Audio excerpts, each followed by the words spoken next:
Hello and welcome to what should be one of our last games, at least on this stream, for the Mineski Pro Gaming League Season 6 Finals on LAN over in the Philippines. I'm Grandis V, and I'm going to be solo casting this best of one series between CnS and Arcanys. I was planning on casting Arcanys versus Team Malaysia, but this group's games are completely being played out of order, so hopefully, they'll still have Team Malaysia versus Arcanys, but if that game happens, it'll be switched over to twitch.tv/HeflaTV 2, where Coucher will be bringing you those games. We're currently paused, and hopefully this is not an indicator of how the rest of this best of one is going to go.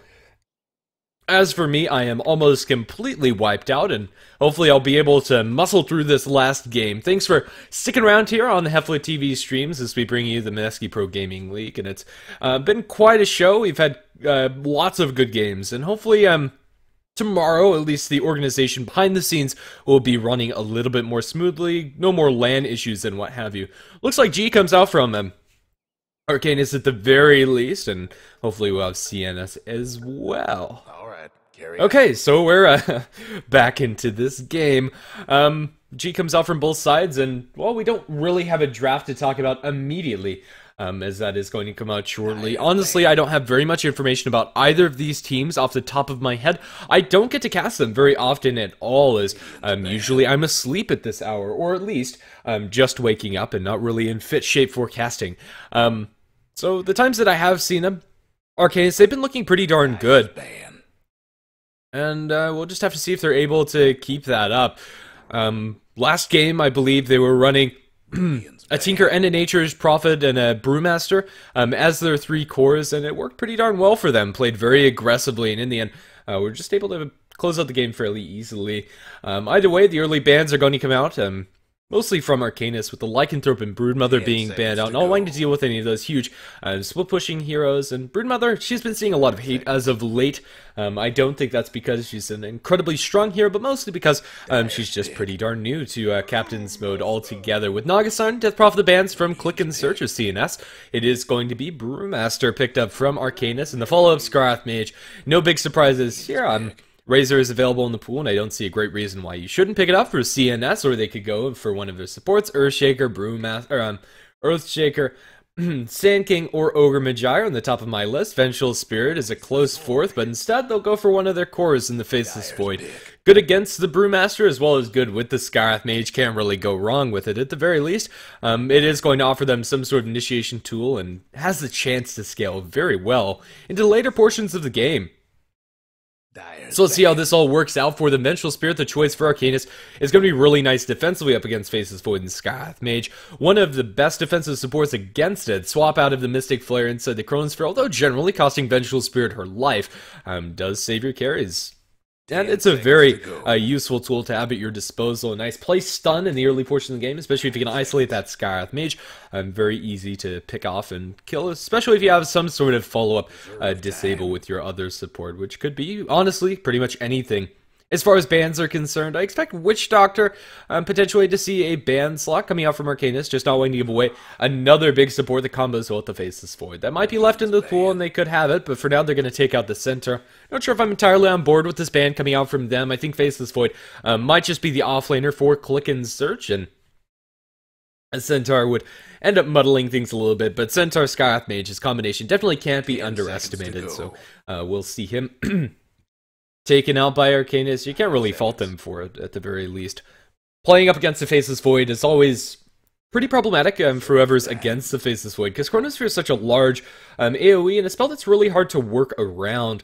Arcanys, they could decide to go for something like a Tidehunter, although that might clutter up their lanes. The ban from CnS is actually going to be an Omni Knight, another nice defensive support or offlaner up against Faceless Void, and potentially has the ability to save a lot of the other cores and ensure the Brewmaster is able to get off his split. Although usually Omni Knight's a pretty peculiar ban, I quite like it here, as it would stop a lot of what CnS are doing, and they wouldn't have a natural Diffusal carrier. Faceless Void can go for a Diffusal Blade, but it is going to harm him as far as his 6-slotted progression is concerned. I think the only real situation where you're happy to go for Diffusal is when you're up against a Medusa, and you go like Diffusal Manta style, and you're able to do quite a lot of damage inside the Chrono. It is going to be a Elder Titan ban coming out from Arcanys, another hero that's incredibly scary. I think they could have replaced the Centaur with a hero that combos better with the Faceless Void, but Elder Titan definitely deserves that ban. Amplifying the Scar Mage's magic damage is enough for that, and then you have the Faceless Void Chronosphere, setting up for some big Earth Splitters, as well as just working really well with the other kit of the two heroes that are still in the pool. CnS, they're going to ban out the Razor and pick up themselves an Ogre Magi. Right now, we're just sticking with the vanilla to the meta picks. Ogre Magi is going to offer some Bloodlust support for Faceless Void, a lot of nuking power coming out from Skyrath and Ogre, a nice aggressive combo, a nice zoning combo, can be played in a plethora of different ways, and you really can't go wrong with these two. Like, it's one of the most stable supporting duos currently in the pool, even though Ogre Magi, at the very least, is pretty luck-based. Even if he doesn't get those multicasts, is still pretty darn strong. So we'll have to see what Arcanys are going to do to counteract this. As far as supports that are available on their side of the map that they'd want to go for, it is pretty slim. Maybe they just want to skewer some of their cores. Up against the Faceless Void, it's pretty hard to decide what you're going to go for. A Nagasarn might be, or would have been a pretty nice pick for Arcanys, just being able to reset during and after the Chronosphere. But instead, we're going to see a Phoenix, a bit of a treat for us here, as Phoenix generally is either banned out or ignored in the drafts that I've seen. They're going to go for that as their offlaner. Up against the Faceless Void, Skyrath, and Ogre, this could be a pretty abysmal lane for Phoenix. To be fair, he's not going to be able to get very much at all. And probably going to be forced to get into a lot of regen. Maybe they're going to decide to throw him towards the mid. Still haven't seen enough of Phoenix to really make an educated guess about how they want to play this hero, but it is going to offer them some nice teamfight utility, and combined with the Brewmaster split, it's going to be really hard to fight into up against by CnS, even though they have a Chronosphere on their side. The Sunray inside the Chronosphere can dissuade Faceless Void from pressuring down a target, and the swap from Vengeful Spirit might just keep everybody completely safe, and dropping a Supernova outside of the Chrono while Faceless Void trying to do his damage there. Although with some help can bring down that Supernova egg, can be very disruptive if it does get that stun off. So we'll have to see how good the Phoenix play coming out from Arcanys is this time around. I don't think I've seen it before. Jakiro the choice for CnS. No big surprises there. They're just going for the tried and true, and I quite like Arcanys's willingness to go for something a little bit more risky, but this Jakiro is just going to be so scary for CnS, or played by CnS. It's going to be so scary for Arcanys. In fact, with that Ancient Seal amplifying the magic kit from Jakiro as well as Chronosphere to hold him in place inside the Macrofire, the enemy team's going to be roasted. And probably before they're able to get off that split from the Brewmaster if they chain all of their spells correctly. So, yeah, Arcanys, this is looking pretty problematic for them. CnS's plan is pretty straightforward. Push down those tier 1s with Jakiro. Let the Scarlet Mage and Ogre roam after securing an early laning stage for the Faceless Void. Kill off that Brewmaster once or twice. And then look to just put pressure down towers. Once you have Chronosphere online, look for kills with Scarlet Mage, Mystic Flare, and then go into the tier 2s with that Liquid Fire support coming up from Jakiro. Last pick for CnS, it feels like it's going to be a mid laner for them, so maybe there's an Invoker in our future, just for more damage inside the Chronosphere. It never really goes amiss, some extra pushing power from Forge Spirits if it indeed is an Exhort Invoker. I think that might just be banned out by Arcanys, because it is pretty scary to go up against. For Arcanys, I think going for your support here is pretty safe, but then going for your safe lane core is also an option on the table. But what isn't going to be shut down by these long duration disables coming out from CnS? They have a plethora of ways to keep you in place, and there's just not a clear pick for Arcanys. They have some nice minus armor with the Venge, and it's going to be a Necrophos. Necrophos, he's a really good hero, and Reaper's Scythe is always going to be a very impactful spell whenever it connects, if you're able to get that extra 30 seconds respawn time onto somebody, but he needs quite a bit before he actually comes online and is able to really sit in the front lines, and surviving a chrono 10 seconds to go is going to be almost impossible for this Necrophos. So 5 seconds. It is going to be a bit of a task getting farm onto him, but if they are able to, one Reaper Scythe, especially in the Faceless Void, could spell doom for CnS. Let's see how they're going to decide to combat against this. I expect Arcanys to maybe just ban out the Ancient Apparition, even though it would mess up Click and Search's lanes a little bit. You just throw like Jakiro Ogre towards the offlane, and then mid the Skyrath Mage, and then pick up an Ancient Apparition. That would just be a pretty nice counterpick for CNS, to be honest, and make their team fight that much scarier. Without heals from Sunray as well as Necrophos, as well as probably a mechanism picked up by one of those heroes, a lot of Arcanys' ability to fight is very stymied. Puck the Ban coming out from CNS. They might not be scared of it, and CNS might just glance over, and it's going to be a Venomancer ban. I'd love to see the AA here, even though it does make their lanes a little bit carry light, I suppose. I think it would work well with what they're trying to accomplish as a team, and not really hurt their late game that much either. An HF version that gets farm or a Skywrath Mage that gets farm is not a bad thing by any stretch. Let me just make sure that everything's going live on the stream and going properly.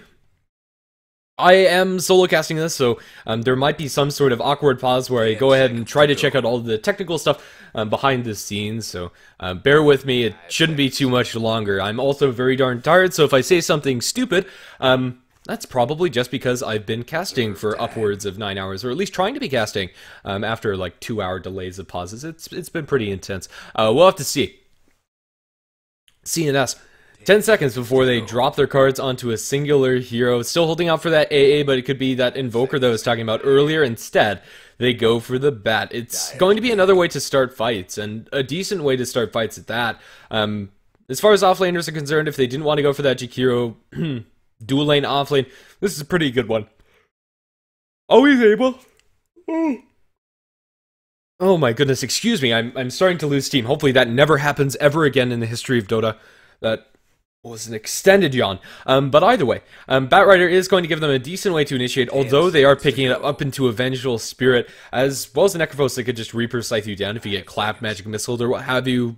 I'm still not on board with this choice from Click and Search. You kind of have to go for the Vengeful Spirit, or else your coil is just going to be snapped in an instant. For Arcanys, still presumably lacking another one of supports, unless this is a support Brewer, a support Phoenix, or a support Necrophos even. Which I would absolutely despise. So I think they're just going to look for a little bit more... whatever, just... Oh, okay. It's going to be a Morphling. My guess is completely wrong. Looks like we're going to be seeing a support Phoenix. Even though I don't think it's the ideal way to lane it, I'm interested to see what they have in store for us, and maybe it's going to completely blow my mind. Like, Phoenix, I think, as a hero, just needs a little bit more levels than what the support position can offer it. Let's see where they're going to take it, however. Morphling is going to pretty much shore up every question about late game. It looks like Arcanys probably have it in the bag, even though the initiation edge is there for CnS. All of their late game damage is isolated in that Faceless Void, and he kind of needs to just kill the entire enemy team inside that Chrono, which is hardly a possibility. Core Phoenix, I would have loved to see an Aghanim Scepter picked up by that hero. Being able to refresh another hero's spells entirely, like a Brewmaster, having a double split inside the team fight could be really sick. But either way, looks like that's not going to be in the cards for us. I think Boombox is one of their support players, but let's see how they lane this. For CnS side, we are going to have Click and Search with Polo is my name, playing on the Jakiro. Yeah, when Shidu on the Batrider, we're going to have Yamaguchi on the Faceless Void, CnS ... on the Ogre Magi, and Heart. Yeah, Heart. On the Skywrath Mage. For the Dire, I sure hope that they use their official name's Mighty Savior on the Morphling. Mid lane looks like we're going to have Heinrich playing on the Necrophos. Supports going to have Fried Butterflies on the Vengeful Spirit, and Phoenix, played by Boombox. Looks like he is going to be playing in that support Phoenix role, and Bach going to be playing on the Brewmaster for them. Let's see. Let's just see. 1 shit, 2 shit on the bottom lane. Probably not going to have a great time, and will probably be forced into the jungle pretty early on, because this lane from Arcanys, it's a decent lane, 1v1, but 2v1 against the Batrider should be completely serviceable for the Dire side. Just making sure I haven't screwed up any of my overlays, and looks like we are good to go. Huge aggressive rotation coming out from CnS. I'm not sure they used the smoke, and it doesn't look like they have. As they start out with a lot of boots first. Maybe Skywrath Mage pops one here or there, but right now Arcanys are playing way too defensively for really anything to happen.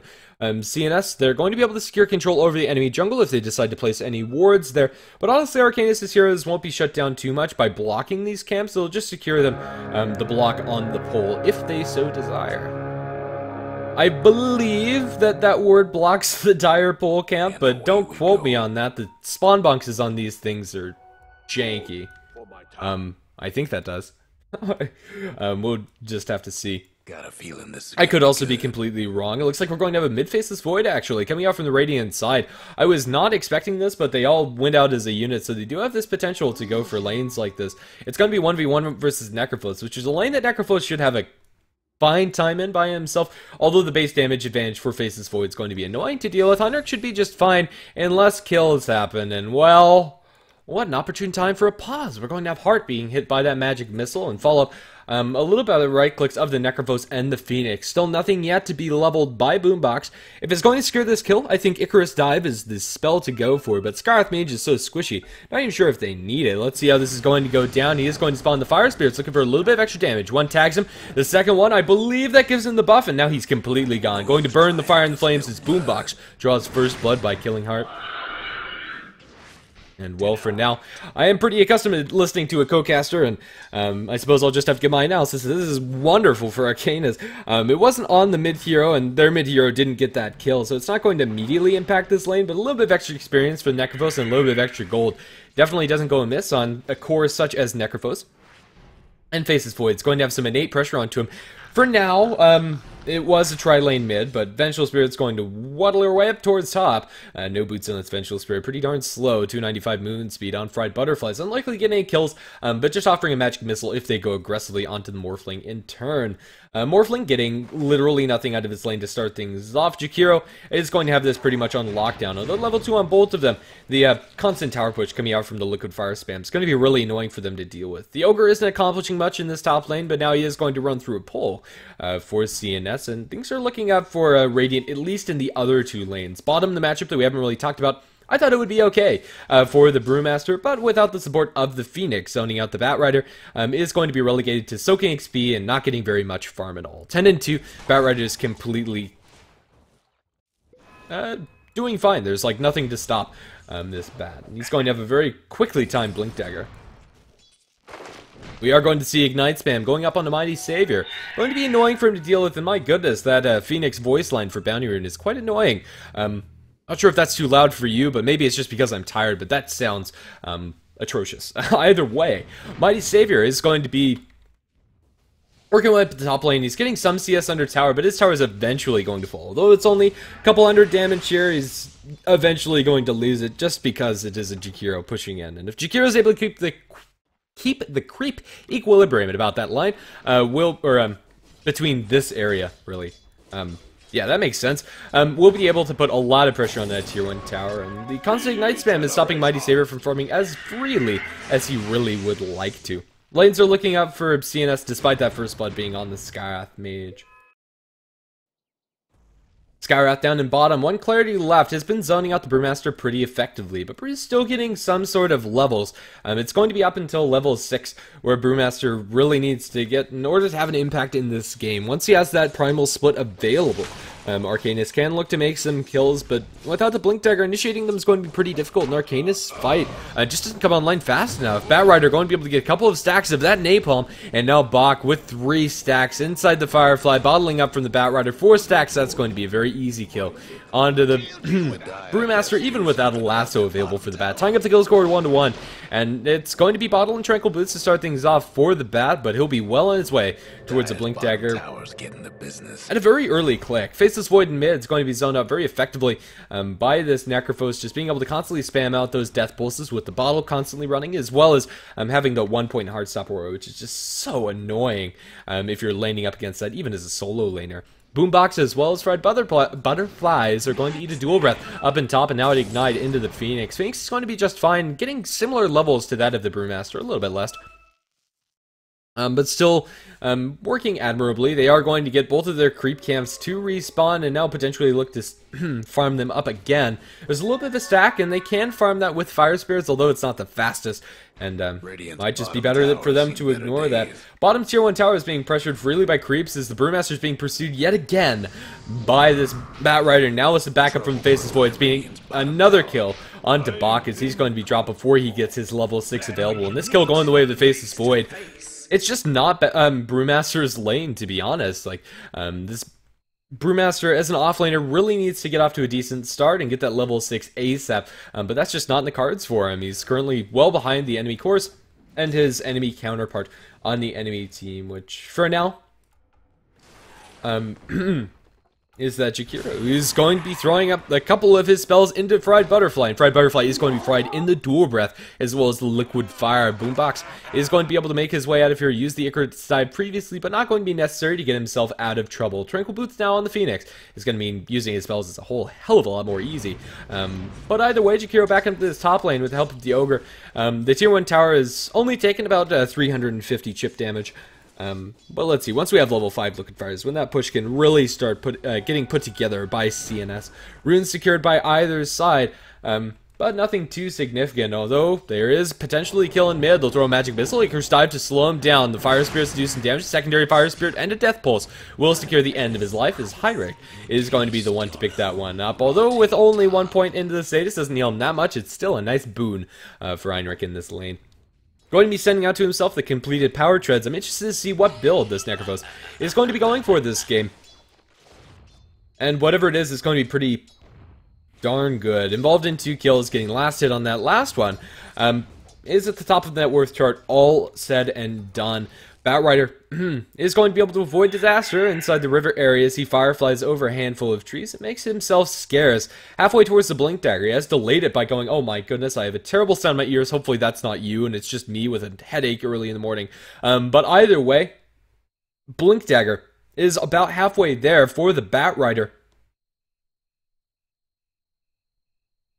Is there actually sound from Dota? I'm not... Okay, there we go. My goodness, I couldn't actually hear anything. Sorry about that, guys. Yeah, that actually hurt, like, quite a bit. Icarus Dive is going to get Phoenix out to safety, but still forced out by the Batrider. Firefly up. Bach needs to be careful. Does he have a way to cancel that TP? No, he does not have the Flame Break, but Boombox, he ends up canceling it himself. He could have made it out alive, but the time walk forward by Faceless Void is probably going to be the end of Boombox's life, even though the attack speed is so abysmally slow for Yamaguchi. Just a little bit more damage. Can he even get it off? No, he can't. With a little bit of heals from the Necrophos, it's going to be Reaper Scythe kill returned onto the Faceless Void. Although Brewmaster gets the last hit onto that, the Reaper Scythe was not lethal, so the extra 30 seconds, lucky enough for CnS, is not added to his time, so maybe he'll be able to join this fight again. Up in the air, cycloned up by the wind aspect, now purged down. They have a boulder flying through, going to land onto the Batrider, putting an end to his early start to this game, and it's Arcanys finding quite a bit, especially the Necrophos. In the meantime, up towards top, tier 1 tower has been pressured by the Ogre and the Jakiro in the absence of Heinrich. But now, will the Death Pulse be enough? It will, as he's going to kill him off with a right click, as well as just a little bit more of that Heartstopper aura to kill off that Jakiro. The tower pressure is going to be punished, and if they let this catapult hit it one more time, would have been in deny range. But either way, I think it would have died to the tower anyway, so it's going to be Mighty Saber to pick up that CS. It would be wonderful if they put this into deny and take that gold away from CNS's. With a Jakiro, you really want to bank on having those tier 1s available to your team, and it looks like that's exactly what Mighty Saber is going to do. We'll CS under tower for some of these, but ends up just keeping the lane equilibrium just fine. They'll throw a Fire Blast as well as Ignite, Dual Breath on the Mighty Saber. It's going to be dropped pretty low to this. A lot of dot damage coming up from those 3 spells in particular, but at 325 will be just fine. Has some tangos to help sustain, and a magic stick if stuff really hits the fan.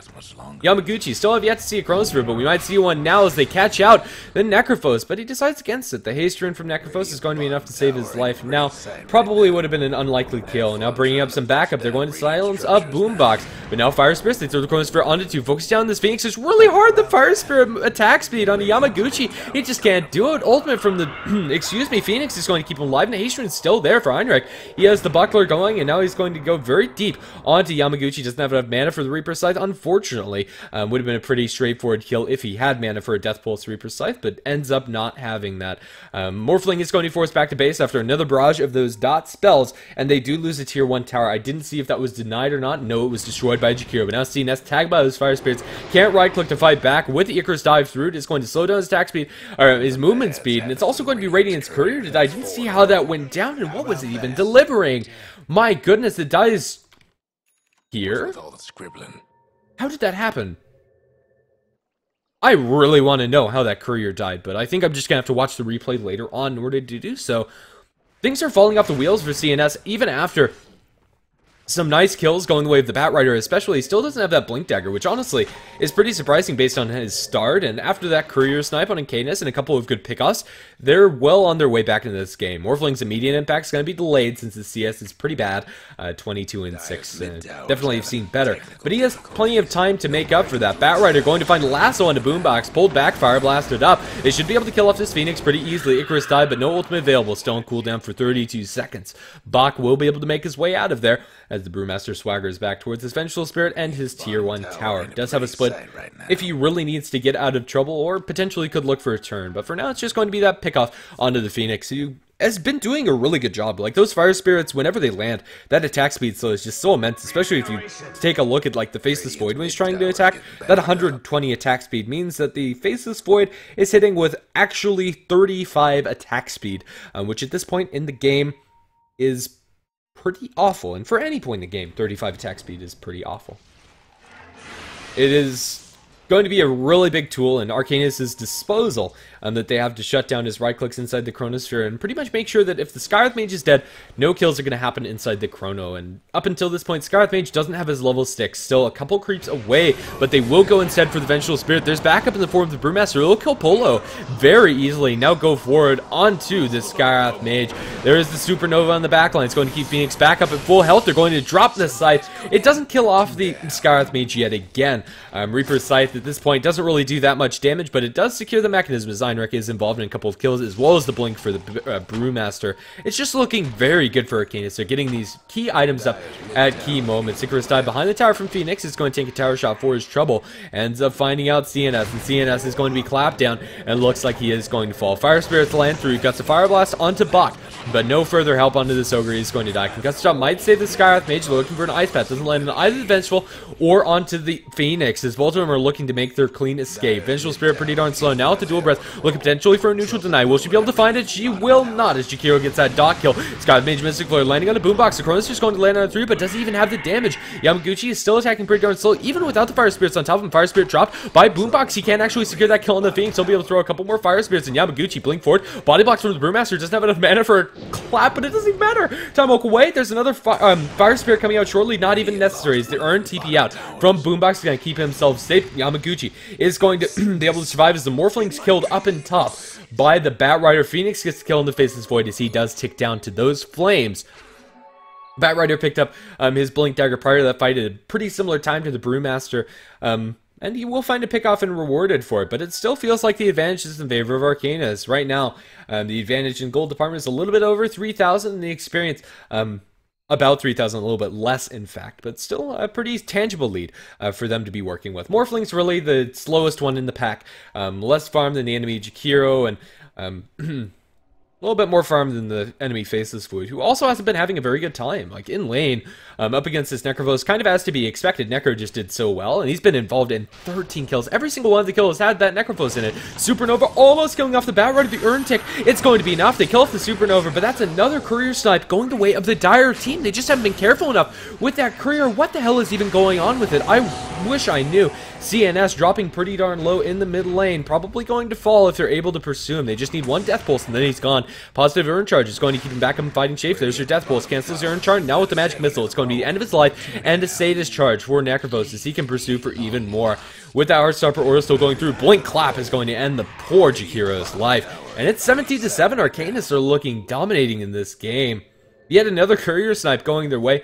This time it's down in bottom. I didn't see who was close there, but a lot of gold going the way of Arcanys, and that's going to be a huge swing in their favor. Current lead upwards of 5,000, and the experience lead about 4,500. Necrophos after that mechanism now 2,000 gold on top of it. Feels like Aghanim Scepter is called for this game, and the Faceless Void just isn't carrying his weight and hasn't been able to find any of those Chronosphere ganks. Even though the Reaper Scythe hasn't gotten them kills directly, and although that would be nice for the extra respawn timer, it ends up not mattering very much at all for them as they're still getting the kills, and Necrophos isn't dying, most importantly. He's 5-0 and 7-0 and 10 after that last fight. Roshan going to be attempted by Arcanys. It's not the fastest of Roches, but it is pretty easy for them to take, with the mischance coming out from the Drunken Haze onto the Roche, as well as the Minus Summer from Vengeful Spirit. Roshan is going to be taken, and a double life now given to Morphling. Although it's not the scariest here to get that Aegis, it's going to ensure him a lot easier time to farm, as it's unlikely he'll die twice, but let's see if it's going to happen here. Lassoed back, he is going to be jumped forward. They don't have the Chronosphere thrown out yet, and Mighty Savior is able to survive by strength morphing, mech'd up. Now potentially able to turns on the agility treads, blink forward, clap onto Yamaguchi. There's Chronosphere pump fake by Yamaguchi, not going to throw that out. The split comes out, the Chronosphere is a little bit too late, trying to focus on Heinrich, but it just doesn't do anything. Yamaguchi's forced the time walk down to low ground, and that was a pretty bad Chronosphere if I do say so myself. Boldo tries over to Polo. Polo's going to be dropped by the waveform coming out from Morphling, and Mighty Savior, very low, can still fight this because he has the Aegis, Batrider up in the air. The time out from the Brewmaster split is going to mean that a couple of those Fire Spirits don't land. He'll be able to blink out towards the north. Is still here with Fire Blast as well as Ignite to throw out towards the enemy team, and they might be able to catch out Boombox. Let's see how lucky they're going to be. They have a blink available, and they are going to use it. Although no lasso, still should be enough to chase down this Phoenix, although he has an Icarus Dive and an ultimate, so that's actually not happening. A potentially turn onto one Shitushi. He's going to drop the ultimate coming out from the Phoenix Sun, and now they'll bring down that Batrider very easily. Phoenix gets it with the tick of that AoE burn damage, and it's going to be Arcanys again coming out on top. 2 clean kills without any response from CnS. Still a very commanding performance. Vengeful Spirit spotted out by the Ogre as well as the Scarlet Mage. And this is a turn for them. They're going to find a Mystic Flare and a fried Butterflies, and that Butterfly is indeed fried by the Mystic Flare coming out from the Scarlet Mage. In the meantime, Tier 1 tower up top is going to be pressured by Arcanys, and they should be able to take it pretty easily. Not much to really stop this push. It's sustained by the Necrophos and his mechanism. It looks like it's not going to be an Ags after all. They're going to throw the barrage of spells from the Jakiro onto Bach. Time walk forward with Silence. They might be able to kill him off, and he doesn't have the split available even if he wanted to. Going to be backed off into a corner and fire blasted down. Ogre Magi gets the mega kill spree, and now that's wards for your Ogre picked up by himself. It is finally CnS finding something, but that something isn't enough to warrant those last couple of teamfight losses, but it is pretty darn significant. Brewmaster Death giving 622 gold to the Ogre Magi in particular. I'll take this time to go ahead and check out the chat and make sure that everything is looking good over there, and it looks like we are just fine. And the stream is looking good as well, so now back to the game. Sorry about that at all. Just want to make sure there's no technical issues, because if there is, that's my only way to know about it, unless somebody Skype messages me, which is unlikely since everybody in their right mind is sleeping or doing other things at this point. Except for you viewers, which are awesome. Let's see. We're going to see, and by that I meant people from America that are connecting here, because I've been up since like 11 p.m. in the morning, and it's now like almost 9 a.m. It's pretty ridiculous. Either way, Mighty Savior farming up down in bottom lane. Looks like it's going to be a Lincoln Sphere build for him. Up against the Batrider, it's definitely an understandable choice, as well as blocking that single target Silence from the Scarlet Mage. Fire Blast, there's a lot of useful spells to block, and the extra stats for Morphling would be really nice. His impact is going to be delayed, but honestly, no matter what he builds, his impact is going to be delayed, and he's still above the highest farming hero in CnS, which is the Jakiro of all heroes. With the Eul's Scepter, Arcane Boots his mana, it's hardly ever going to run out. But then again, this Jakiro, he's accomplished his job, but that's about all he could do. In fact, he hasn't done it very well. He pushed out the lane in the top lane, did get that one, but the Tier 2 tower in mid and the Tier 2 tower in bottom are standing, although they have been pressured quite a bit. Mighty Savior might be in a whole heap of trouble. He's going to be Eul's up, Ice Path down. They do have a lasso, and they're going to commit for this first life, although with the Aegis going to be spent here, I think Mighty Savior can get out. In fact, he might be able to make a turn. He does pop himself a rune. It's going to heal up a little bit. Fire Blast comes out, multicast on the Mighty Savior. He's still strength morphing throughout all of this, and now the Aegis is going to be popped.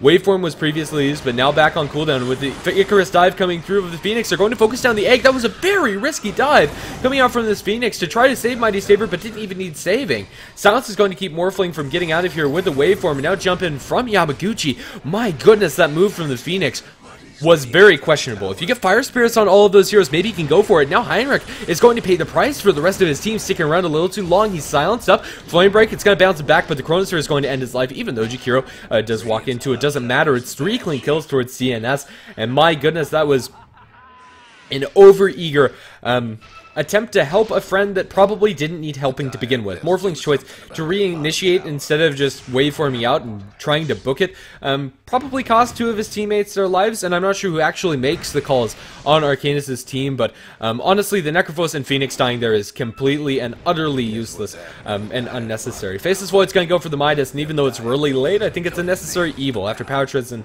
the Aquila. He kind of needs to get back in this game. Multicast and a Boombox, taking a lot of damage from that Ogre's Kit. Now the Blink and Lasso going to be instantly broken by the Vengeful Spirit. They will Magic Missile up the Batrider after the fact. There is a Sunray coming through, but they'll be able to kill off that Venge with one more Flame Break. They'll kill off the Batrider in the sidelines as Morphling mops up, but yet another kill. CnS up in the air, going to be purged down by the Wind aspect. Now they have another Boulder cooling down. They will be able to bring down this Ogre Magi pretty easily, although he's a tanky support. He can't do much more than Fire Blast up the Morphling and watch himself fall. It's a double kill for the Mighty Savior, and he's looking pretty darn good this game.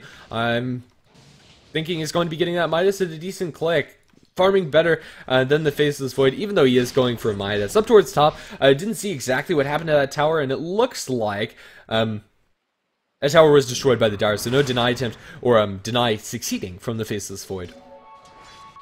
For now, we're in for a bit of passive game. Jakira's off in no man's land, as Polo has made himself... I don't know what he's doing.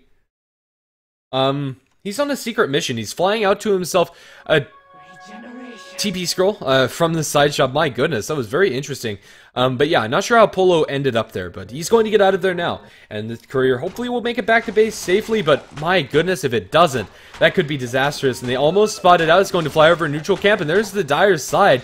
This would have been the third time the Radiance courier has died, and it just seems that they're not very vigilant about checking where it is or where it's flying to. I honestly don't know. Like, that should hardly ever happen, especially with the heroes that Arcanys have. Maybe if there's an Nature's Prophet on the enemy side, I can understand it dying twice. But there's not. and honestly, I'm not sure. It might have just been guaranteed crits every time from the Brewmaster, as that can instantly pop it down. With double damage coming out from melee heroes onto couriers, and then the crit guaranteed from Drunken Brawler. It is almost a guaranteed, if not a guaranteed, one-shot every time. Smoke coming out from the Dire side. They have a replicate of the Brewmaster as well in tow, and this could be a pretty big fight in their favor if they're able to connect up this initiation well. They're looking for a big wraparound. As they look for a wraparound themselves, they're going to find the Lasso. They found themselves a Silence as well. Mighty Savior, my goodness, was dropped down so quickly. There's a Siphon CnS, but that hardly tickles. They'll be able to bring down the other hero in the Skyrath Mage. CnS was just delayed by that side. They'll still kill off the Ogre, although not the 30 seconds add-on to it. Still not worth it for CnS since they lose the more important hero. And my goodness. Hang! I've learned to absolutely hate that word. It seems that Bach is lagging, so we are going to have a reconnect coming out from the Brewmaster, as I have nothing to talk about during this pause, more or less. Item pickups on either side are very limited. Looks like we're going to have a drums inbound for Boombox after going for a casual plate mail. I'm not sure if I'm entirely on board with this choice coming out from him, but the extra HP is going to be nice, and having one drum on your team definitely isn't a bad thing. The extra aura is incredibly useful. So we'll see. Lucky enough for me, it's not a very long pause as G comes out from both sides, and we should be getting back into it shortly.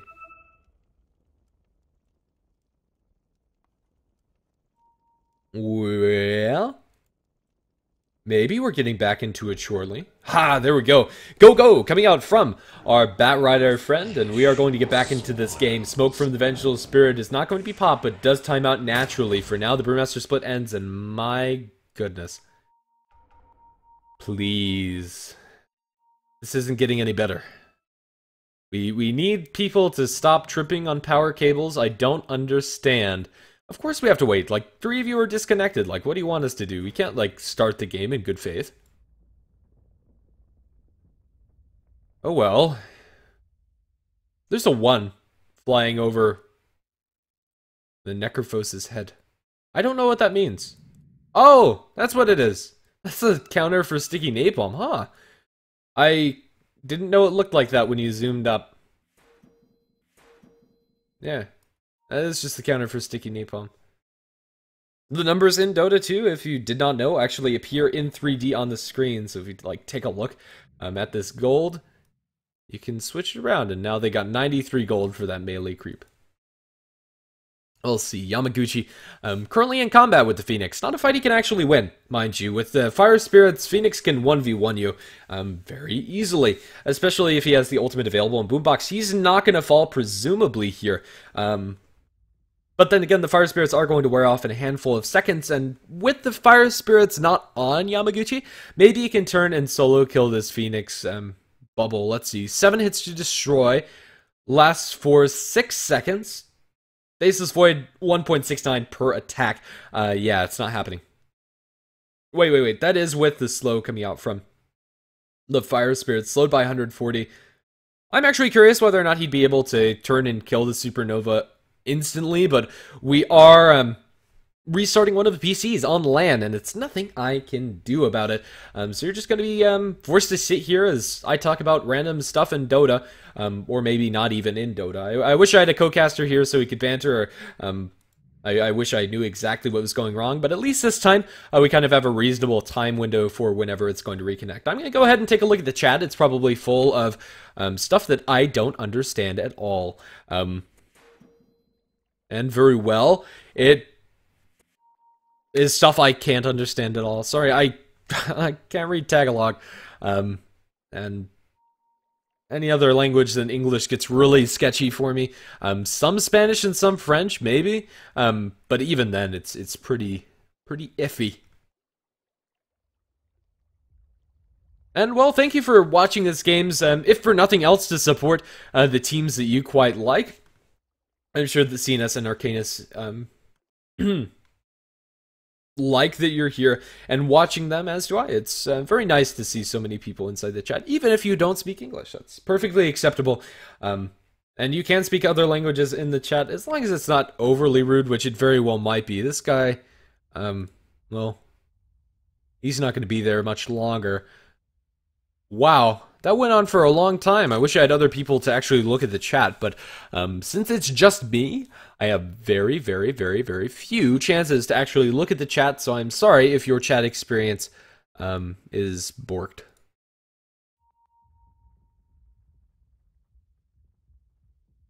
Very well, so we're still sitting here in the pause, and, well, Brewmaster just came back into his normal form, the Earth and Wind Spirits. I haven't actually seen them mid-animation when they kind of, like, all form back again. I'm not sure if that sound actually made any sense. But either way, Brewmaster is back in his normal form, however, has no mana or very little mana at that. BKB still at 10 seconds, but yeah, it's it's getting to that point. The players are feeling it too. Like, for them, it's past midnight, and although I started casting, like, forever ago, it just doesn't end, man. It just doesn't end. We really would like to get this Beastmaster, or Brewmaster, excuse me, the other BM, into this game. Man, sorry guys in the chats. Thanks for sticking through here as we have a lot of technical issues. If you have any questions, now's a pretty good time. There's 2-minute delay and no end in sight for this pause. There's not even very many interesting heroes to look at, to be honest. Vengeful Spirit, no cosmetics, that's pretty boring. Faceless Void cosmetics, they're okay. There's a Void Hammer, that's pretty cool.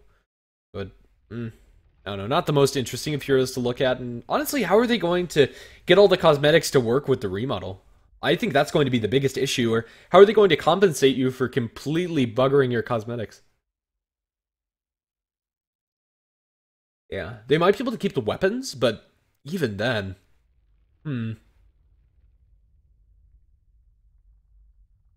yeah, I have no idea. Like, even with the Skeleton King, Wraith King transformation thing, like, that already, like, makes cosmetics look really funky, and you're probably gonna have to remake the cosmetics.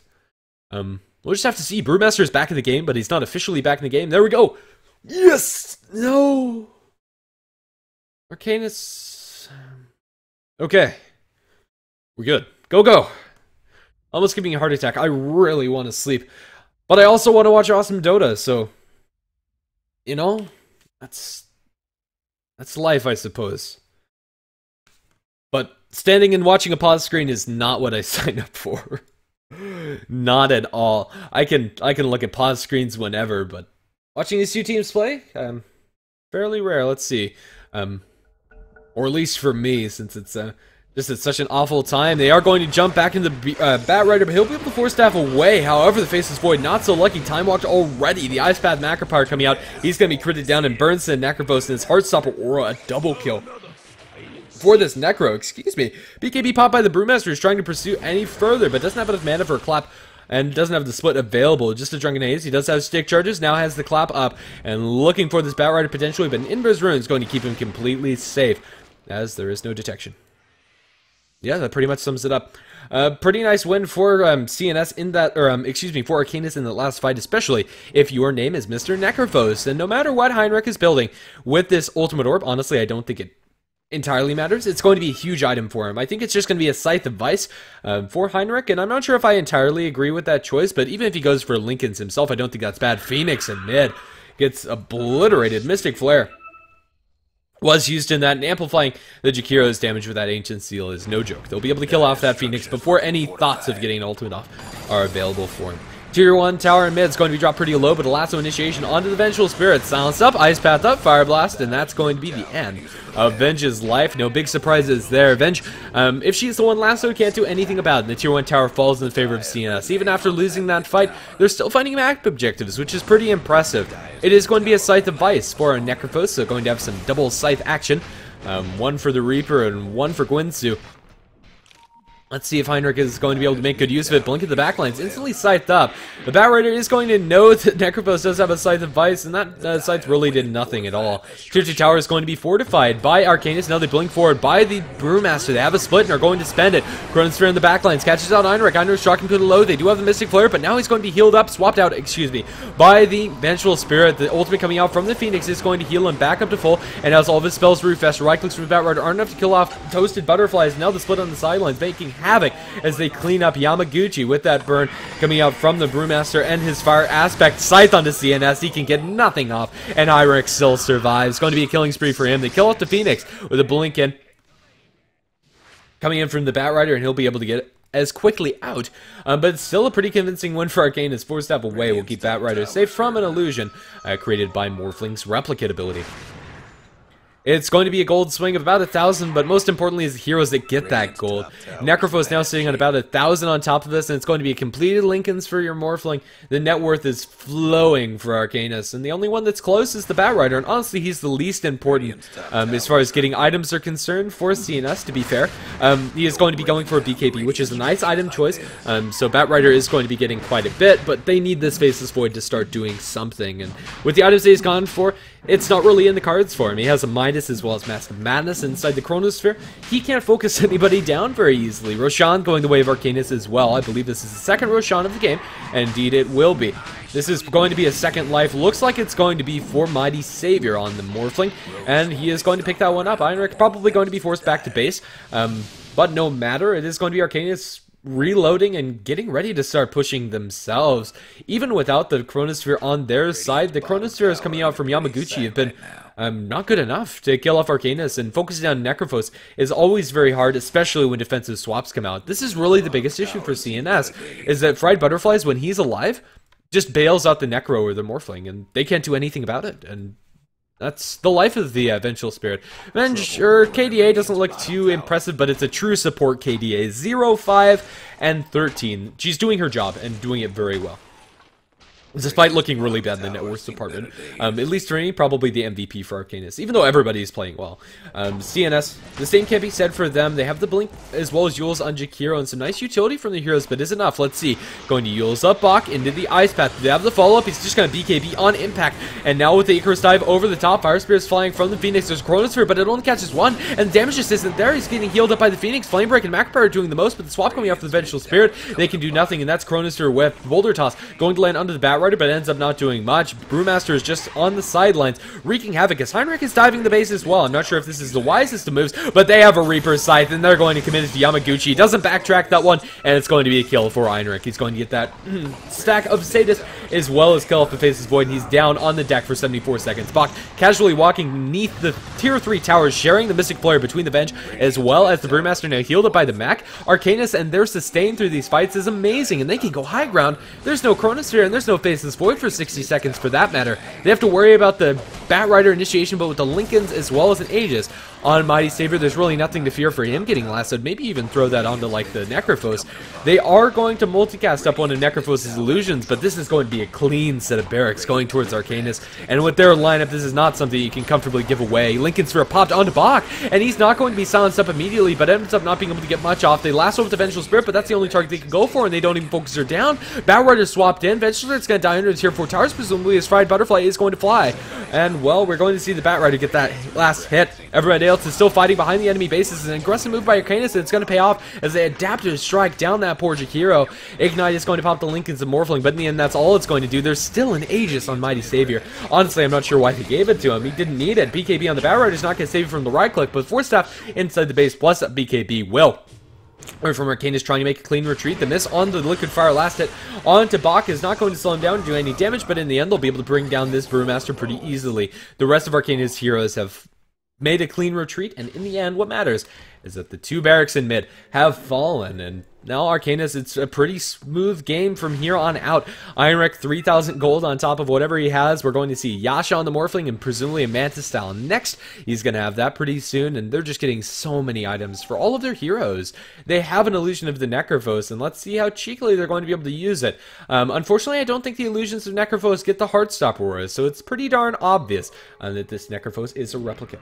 Time walk forward. They're looking for the Chronosphere. This one's pretty darn good. On to 2. They don't have the Macropyre to drop down, but the Shell to focus down the Phoenix. And now onto Fried Butterflies. There is a lasso initiation. They found themselves the replicant. They are going to be able to kill off that Necrophos. Why didn't you check if that Heartstopper aura was active on you, guys? It was not. Yeah, that's unfortunate. Either way, it's still a win for CnS, even though they used the lasso onto the replicant. Doesn't really matter all that much. As they come away with a nice Chronosphere. And this is the power of the Chrono. Even if you're behind, you can still win, but right now, it's looking pretty grim for them at best. 10,000 is the gold advantage towards Arcanys, and a similar one towards Experience. Although it's being paired back, it's now going to be back in the favor of Arcanys, as potentially Jakiro is going to fall, ends up not being able to do enough damage with the Adaptive Strike combination. No Shotgun on Mighty Savior is going to cost him that kill. Yet another illusion by the Necrophos, this one by an illusion rune, and I'm 90% sure that they don't get the Heartstopper aura. That would be really annoying, to be honest. The Brewmaster, his next item of choice is going to be Vlad's into Sulcuras next. And he's also going to be hitting pretty darn hard. Arcanys, it just feels like they're getting too much. Jakiro can pretty much be revered as a support at this point. Akin to the farm that you're seeing on the, excuse me, enemy Phoenix. Morphling's going to lose his Aegis. I didn't see how that exactly went down, but I assume a Mystic Flare and a Silence were involved. No matter, Mighty Savior is able to put a lot of pressure on this tier 2 tower, and the Replicant coming out from the Necrophos, yeah, it doesn't give the aura. They're going to silence it up, Arcane Bolts. It's okay to use the Silencer just to try to get as much damage as possible, but even that Necrophos Illusion is so darn tanky. Illusions from Morphling's Replicant do take quite a beating. And, well, it is going to be a Necrophos working towards the Shiva's Guard, presumably, as that's the only logical choice to go for with that Mystic Stack. But Mystic Staff, my goodness, not Mystic Snack. Hungry and sleepy Grandis V. I'm thinking about food and sleep. Heinrich, they're going to throw a concussive shot. Somehow that lands on him. I suppose that doesn't target illusions either. A lot of weird interactions with these replicants, to be honest. Tier 3 tower is going to be focused down, but they'll find the lasso initiation. This one's pretty good. Too far away from the Vengeful Spirit to swap out Bach. Will he be able to get the BKB split? He will, but not before the Chronosphere comes out. Will he be able to focus him? They're just doing no damage. He's getting healed up by the Phoenix, and now with the Scythe on Yamaguchi, not going to be fatal. He's able to time walk inside the base, and the rest of the heroes are surviving.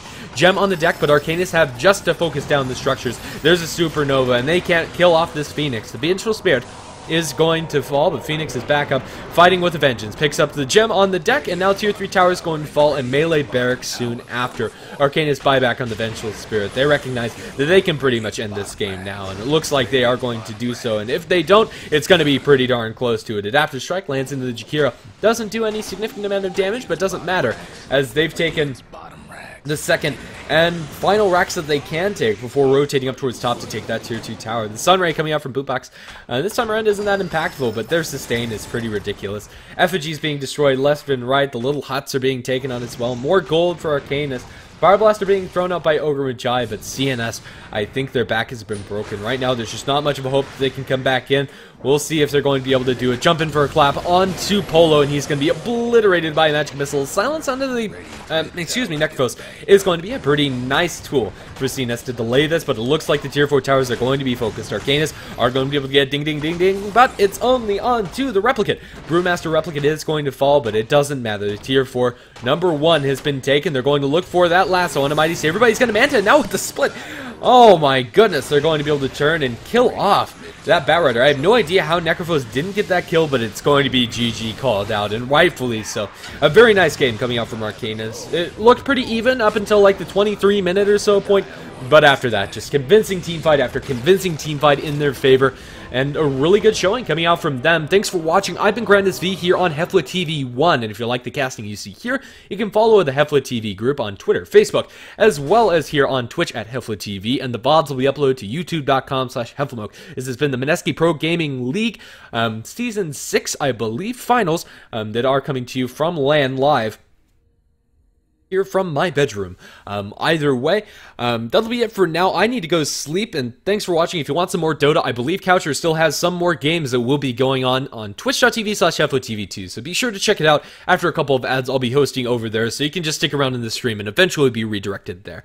Thanks for watching, and hope to see you tomorrow for some more Mineski Pro Gaming League.